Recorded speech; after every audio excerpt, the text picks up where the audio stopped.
Swerte at kaalaman.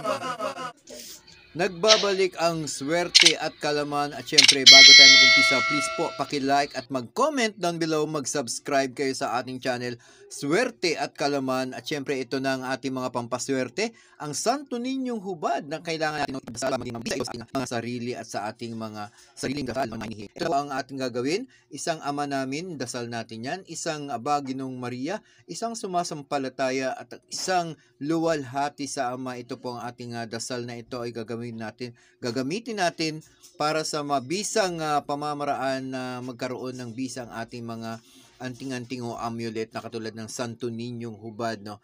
At 49 days po nagagawin natin yan. Mag-umpisa tayo Martes o Biyernes, basta tuloy-tuloy ang dasal natin. 49 days po yan para magkabisa ang ating mga dasal para dito sa Santo Ninyong Hubad.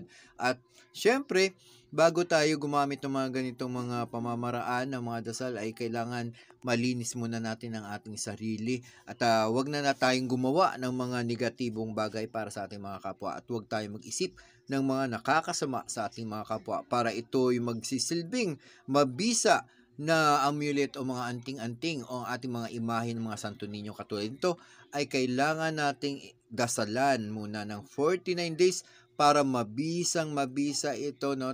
Magsisilbi talagang napaka-importante na magkaroon tayo nito para mailayo na rin tayo sa mga kung ano mga sakuna, mga problema at mga taong mga negatibo na may pili tayong ibabagsak o mga nagagalit sa atin na hindi naman natin alam. Ito na sa mga gustong maniwala, sa gustong magkaroon ng mga swerte, ganito lang po ang inyong mga gawin. Kailangan maging mataimtim ang ating pagdadasal sa araw-araw na ito na sa 49 days nating gagampanan na para magkaroon siya ng bisa talaga, no? Baguhin natin ang ating pananaw, maging positibo lang tayo pagi. At syempre, natin isipin yan kung ano man ang naririnig natin at kung ano man ang mga sinasabi nila. Huwag natin papansinin yan para ang ating mga dasal ay para maging mabisa yan sa araw-araw, no? Tandaan nyo mabuti, kung hindi umaga ninyong idadasal ito ay pwede naman sa gabi, no? Between 5 p.m. or 12 ng gabi, no? Mamimili, pwede rin alas 9 ng gabi. At syempre, hindi lang yan dahil meron pa tayong ibang mga dasal na gagawin, ano? Pagkatapos ng ating apat na dasal na yun, may mga orasyon na tayong sasambitin na katulad nito, Salva Medium, Crucis Domini, Cuyo Misit Adonai, Jehovah, Abba, Jerachiel, Jehuda, Tinet, Opera Rutas, Aripo, Sator. Tapos magre-request ka ng iyong dasal kung anong gusto mong hilingin. Pagkatapos po, din say Nigmini, Jesus, no? Tapos then make a sign of a cross, no?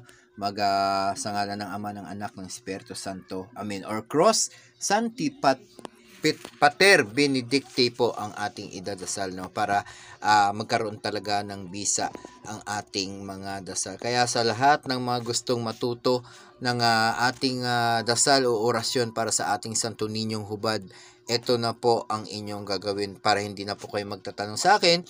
Comment down below lang kayo kung ito ba ay maging okay sa inyo. At marami naman tayong dasal dyan. Meron pa tayong palang vlog dyan na dasal. Ama Namin, Aba Ginoong Maria, sumasampalataya at luwalhati dyan sa ating vlog dyan. Hanapin nyo lang yan kasi para hindi na kayo maghanap pa ng ibang mga video. Nandyan din sa aking swerte at kalaman ang ating mga dasal, no?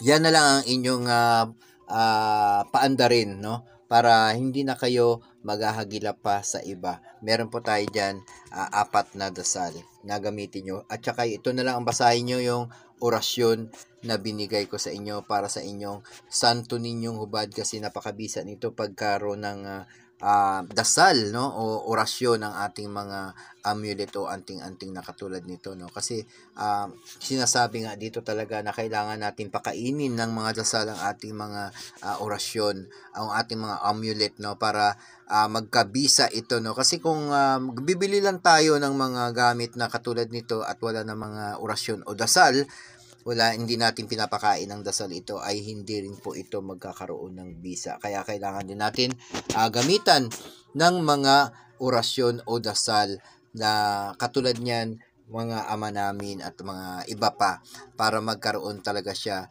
ng bisa ang ating mga ginagamit na pampaswerte. Kaya sa lahat na mga gustong matuto nito, gustong magkaroon ng kaalaman, panoorin nyo lang po ang aking video na ito, Swerte at Kalaman, para naman hindi na kayo mahihirapan pa. Kung mag-order man kayo ng inyong Santo Ninyong hubad, meron na po tayo dito para sa inyo ito. No? Ginawa ko to para sa lahat ng mga gustong magkaroon ng mga dasal na katulad nito.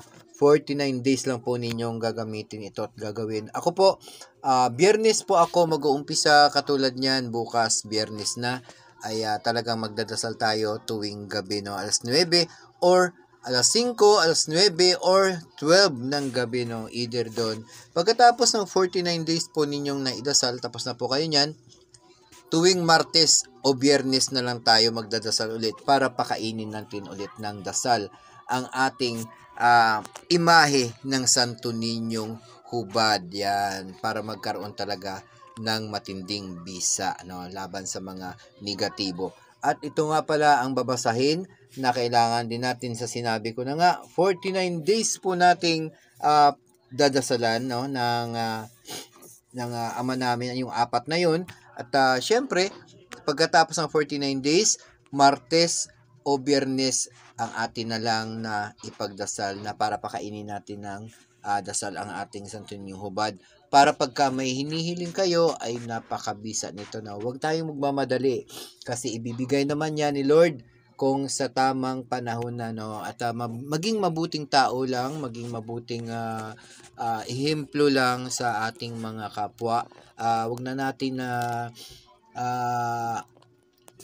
wag natin pansinin yung mga negative na yan, bad vibes na yan, no? Mga negative vibes na yan, kasi doon mag-uumpisa na parang nagda-down tayo sa ating mga problema, hindi na natin alam kung ano ang ating mga ginagawa, no? Basta kung ano man ang dapat nating gawin sa ating pagbabasa, na sinusunod natin lahat yan, ay magkakaroon ng bisa ang lahat ng ating mga dasal. Sundin lang natin ito, no?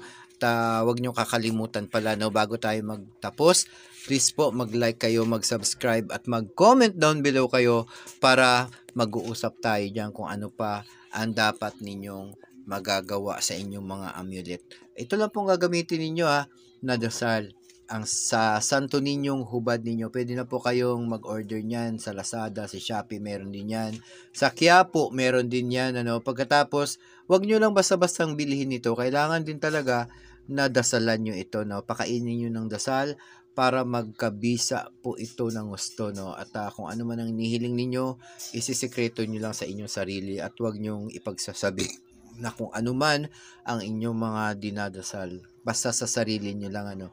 At ipagdasal nyo yung mga taong may mga negatibong gawain, na ilayo na kayo sa kanila. At syempre, tigilan na kayo ng kanilang mga masasamang adhikain, para naman makatulog tayo ng mahimbing, no?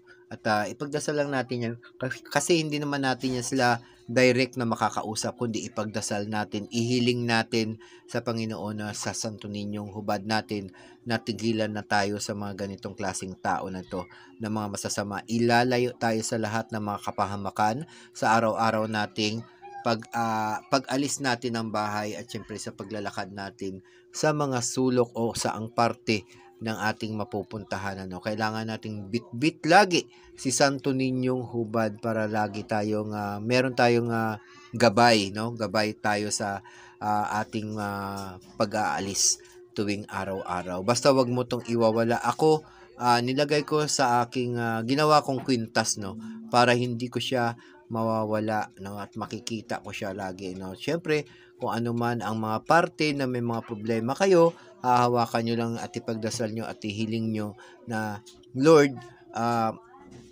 ilayo nyo sa akin ang mga problema, ilayo nyo sa akin mga negatibo. Puro positibo lang lahat na makakamtan ko sa buhay para maging masaya ang aking araw-araw na ginagawa, no? At sa lahat ng aking makakaya gagawin ko, at bigyan nyo pa ako ng kalakasan, bigyan nyo pa ako ng maraming swerte na papasok sa aking buhay, no? At idasal mo yung pinakamatinding hiling mo, no, na magampanan mo ang lahat ng magagawa mo sa araw-araw na yun, at talagang pinakaimportante sa lahat, maging mabuting tao ka lang, at ipagdasal mo kay Lord na ibigay ang iyong hinihiling, no? At hindi naman imposible yan, basta naman tulungan mo rin ang iyong sarili yan. Sa lahat ng mga gustong malaman ito, please po paki-like, subscribe at mag-comment down below kayo. Maraming salamat po. God bless. Thank you.